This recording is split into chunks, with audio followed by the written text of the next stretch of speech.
or welcome back to my channel. If you haven't seen any of my videos before, my name is Rachel Aust. This is another part of my minimalism series, and I have a whole bunch of other minimalism videos. I'll link them all in the description box for you. This video, pun totally intended, will be taking us back to basics. I'll be talking you guys through things that I've learned when it comes to downsizing and reducing your possessions and basically just clearing up your life. Minimalism is not a competition. It's not about who owns less. It's about reducing the amount of clutter and things that you don't need in your life. So, for example, if I have a whole bunch of friends who are makeup artists, they still need a large makeup collection. They can't get rid of that because that's their job. Me personally, I have a lot of photography equipment, so lighting, cameras, microphones, stands, all of that sort of thing, because photography is a huge part of my job. So I need to have that equipment around. I can't reduce all of those things because I do need them for work. So it should be about clearing out the unnecessary items and keeping the things that you need and the things that make you happy. I've also made a downloadable little chart for you guys, and it's my 30-day minimalism challenge for you. So there's 30 days and 30 little tasks set out for you, and it's just to help you declutter and get started on your journey. If you do find this video useful, I would love it so much if you give me a thumbs up. And if you do want to see more of this series, because I do have more videos coming, don't forget to subscribe to my channel. And now I'm going to take you through my 10 tips. So first off, we're going to start small. You don't have to go and tear your whole house apart straight away just because you want to get into minimalism.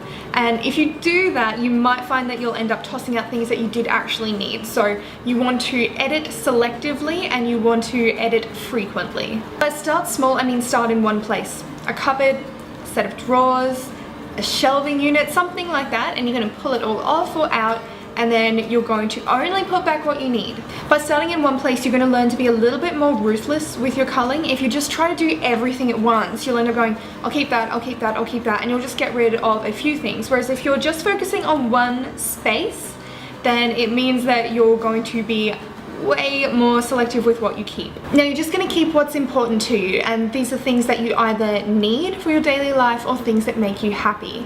Don't confuse sentimentality with happiness. If it doesn't make you happy, you probably don't need it in your life. For me, I not only do this to items, but I do this with relationships as well. I know a lot of people wouldn't like to do that, but for me, my time is so precious that if someone is horrible to me all the time, or if they're not supportive of me, they don't get to be a part of my life. So you're gonna ask yourself, what purpose does this item serve me? Is there a reason I need to keep it, or am I just hanging on to it? You'll find a lot of people hang on to things that, like I mentioned before, have sentimental value, or they have a high monetary value. If you go, oh, I had to spend $300 on this dress, you probably are going to feel like you shouldn't throw it away, like you'll feel it's wasteful, so don't sell it. Now you're also going to choose quality over quantity. You don't need to have 30 t-shirts, you probably only need 5 really good ones. A thing that I see a lot of people do is they'll go and they spend not very much money on basic clothing that they wear all the time because they feel like they shouldn't invest money into that because it's something that they're going to wear frequently and it will get worn down. But then they'll go and they'll spend a very large amount of money on items for special events, like if they're going to a wedding or they're going to a birthday party. When I look at that, I see that as being the wrong way around. I feel like you should invest a larger amount of money into your everyday basics so that they last longer and they're higher quality. And if you do have to buy a piece for a special event or occasion, try and spend a bit less money on it, because you're either not going to wear it very frequently at all, or you're going to end up selling it afterwards, or it's going to sit stuffed in the back of your closet. So invest the money into the things that you need to spend a lot of your time with. If you've already seen my other videos or you follow me on Instagram, you're probably gonna have a bit of a chuckle at this one, but my next tip is to pick a theme. So for example, my theme for my clothing is black, white, and gray, and preferably something that shows off my waist. You don't have to have the same theme as me by any means. That's what suits me and suits my body shape. If you like color, have some color in your wardrobe. Just make sure the items that you're purchasing are versatile and you can use them in 4 or more outfits. You're going to own less, so it's very, very important that the things you do own are all cohesive with each other and can be mixed and matched easily. When it comes to interior decoration, the theme that I decided on for our new apartment here was very similar to the old place. I just changed a couple of little things.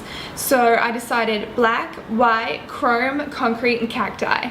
The only changes that I made was I changed what sort of plants I had in the house and just little accessories like that. Like I added in some concrete rather than all the wooden accessories that I had before.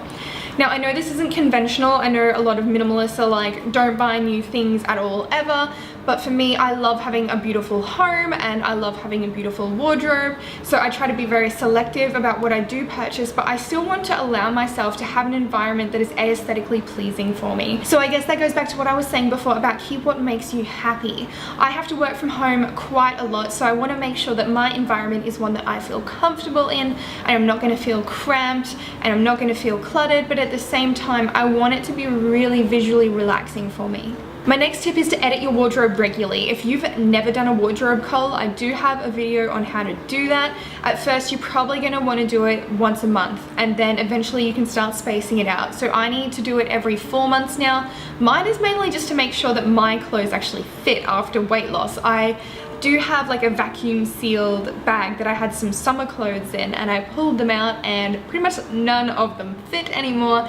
So that was my little cull there, was getting rid of those items of clothing, and now I have to try and find summer clothes. My next tip is what I like to call purgatory, because it's sort of the deciding state about whether you will keep something or whether you will get rid of it. A rule for general household items, if they have to go into purgatory, their length of time is 3 to 6 months.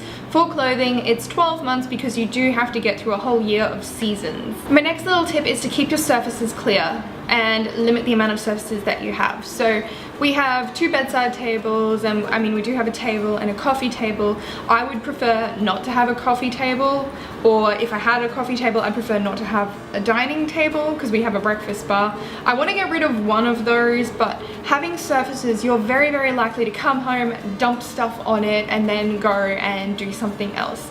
When you do this, ultimately it will start to pile up, and that's how things get messy. So if you do have a lot of like clear surfaces in your home, keep them clear. This might be a difficult one for a lot of people, but you're going to learn to say no.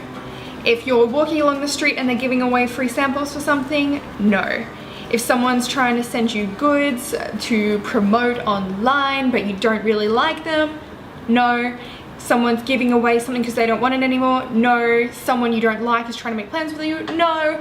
Any sort of situation that doesn't make you happy or has things that you don't need, say no. Also going to try and learn to ignore sales. So if you're constantly getting marketing, this is pretty frequent for emails. Like if you purchase something online, you'll notice that you always get emails from them trying to sell you more things. And you're actually going to learn to ignore physical sales as well. Don't buy something just because it's on sale. Like, yeah, it might be a bargain, but what are you going to do with it? Instead, what I like to do is make a wish list. So on my computer, I have a folder and it's called wish list, and it just has bookmarks to all the items that I think I would like to purchase. And those bookmarks, they can sit in there, like I have some in there for like 2 years before I decide to purchase it. But really just reevaluate what you're getting and how it will fit into your life. Now, there's tons more tips that I could share with you guys, but I thought I would just share 10 that I find really useful. You can find more tips in that downloadable calendar that I made for you guys. It's not set up for any particular month, so you can just start it whenever you want. It's just the next 30 days, and it gives you a task for each and every day. If you do decide to start it, I'd love it if you'd leave me a comment below letting me know. And I really hope you guys found this video helpful. I know a few of you had been asking like, how do I get started? Where do I begin? So here we go.